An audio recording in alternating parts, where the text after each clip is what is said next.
አሰላሙ አለይኩም ወራህመቱላሂ ወበረካቱ። ውድና የተከበራችሁ ኢትዮጵያዊ ይሄን ቪዲዮ ሼር ዲዮት ሪፖስት ስሩበት። እንግዲህ ከዚህ በኋላ ልታዩኝም ትችላላችሁ፣ ላታዩኝም ትችላላችሁ። በዚህ ቪዲዮዎች ውስጥ ብዙ አይነት ርዕሶችን አነሳለሁ። በመጀመሪያ በህገወጥ የሰው ዝውውር ተሳትፎ በዜጎቻችን ላይ ኪሳራና ሞትን እያስከተሉ ባሉ ግለሰቦች ላይ በጽኑ እያወገዝኩኝ ወደ ጉዳዩ አልፋለሁ። እንግዲህ ሁላችሁም እንደምታውቁት ይሄን 15 ቀን የነበርንበትን ውጣ ወረድ ሁላችሁም ታውቁታላችሁ። በተለይ በሃኒ ጉዳይ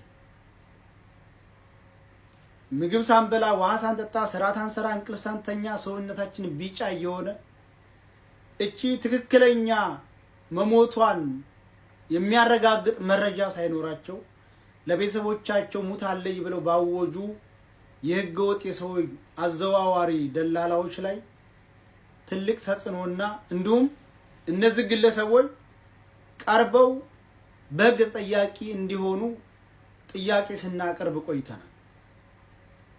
ከዛም ባሻገር እሷ ጋር የነበሩ ግለሰቦች እውነቱን እንዲያወጡ በሚል እጭቅጭቅ ውስጥና ሰጣ ገባ ውስጥ ገብተናል።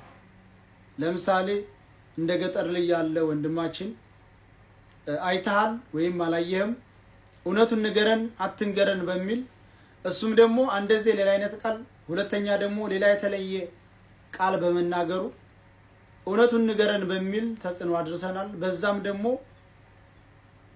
አንዳንድ ጊዜ የቃል አስተቶች ስለተጠቀምኩና ስለሰደብኩት ወንድሜ ነው በተመልካቹ ሙሉ ፊት ይቅርታ ጠይቃለሁ።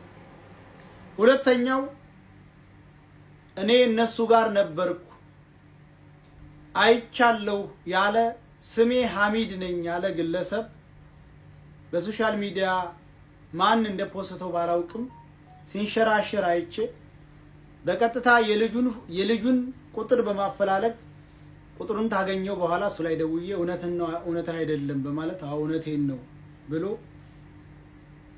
እነሱ ጋር ለመኖሩና ላለመኖሩ የገጠር ልጅን አስገብተን እስቲ አንዳንድ ጥያቄዎችን ጠይቀውና እናንተ ጋር ለመኖርና ላለመኖሩ እናረጋግጣለን ስንል የገጠር ልጅ መረጋጋትም ስላልነበረው ውክቢያና እሱ እንዳይናገር የማድረግ ሂደት ስለነበረ በዛ እኔም ስሜታዊ ሆኜ ሰድቤዋለሁ። ዲቃላ ምናምን ብዬ ስለሰደብኩት ይሄንንም ይቅርታ ጠይቃለሁ። በመቀጠል በዛኑ ሰዓት በዛኑ ታይም ላይ የቲም ነው ብለው ኮሜንት ላይ ሲጽፉ አይ የቲም አይደለም አባቱ የከሚሴ ኦሮሞ ነው፣ ምናልባት አባቱ ጋር አላደገም፣ እንደሰማው ከሆነ አባቱ ጥሎት ከእናቱ ወገን ጋር ነው ያደገው፣ ስለዚህ ያስተዳደግም ችግር ኑሮበት ይሆናል እንደዚህ በእህቱ ላይ ጨካኝ የሆነው ብዬ በሰራሁት ቪዲዮ ላይ ጭራሽ የብሔር ስም ሰጥተው ብሔርን ከብሔር ለማጋጨት እየሄዱበት ያለው መንገድ በጣም አስጠያፊ ነው። እኛ የትኛውም ብሔር የትኛውም ሃይማኖት ጥላቻም ሆነ ምንም አይነት ነገር የለም። የትኛውንም ብሔር የትኛውንም ሃይማኖት የትኛውንም የፖለቲካ አይዲዮሎጂ ደግሞ እኛ አላራመድንም፣ አላስተላለፍም። ስናወራም የነበረው ስንቃወም የነበረው አንደኛ በህገወጥ የሰው ዝውውር ላይ የተሳተፉ ግለሰቦችን ነው ስናዋግዝም የነበረው።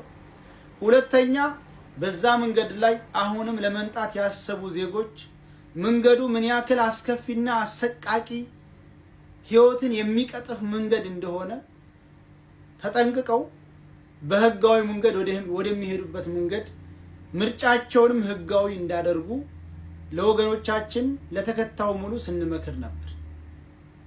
ከዛ በዘለለ እኔ ደጋግሜ የምናገረው የትኛውም ብሔር የትኛውም ሃይማኖት ጥላቻም የለብኝ፣ ጠልቼም አላውቅም። ስለዚህ እኛ በጎ ነው ያዋልነው። በረሃ ላይ ለቀረችው እህታችን ፍትህ ነው የጠየቅነው። የህገወጥ ሰው ዝውውር ላይ የተሳተፉ ግለሰቦች ከዚህ ድርጊታችሁ ተቆጠቡ፣ እንዲሁም በአካባቢው ያለ መንግስት በእነዚህ አካሎች ላይ እርምጃ ይውሰድ፣ እነሱን ካላገኘ ቤተሰቦቻቸውን በህገ ወጥ ስራ ውሎ ልጆቻቸው ያደረጉ ያሉትን የህገ ወጥ ዝውውር ጨካኝና መጥፎ ተግባር እንዲተው መደረግ አለባቸው እንጂ ያልነው ወይንም በቤተሰቦቻቸው ላይ ግድያ ምናምን የሚባል ነገር እኔ በቃላቴ አልወጣም።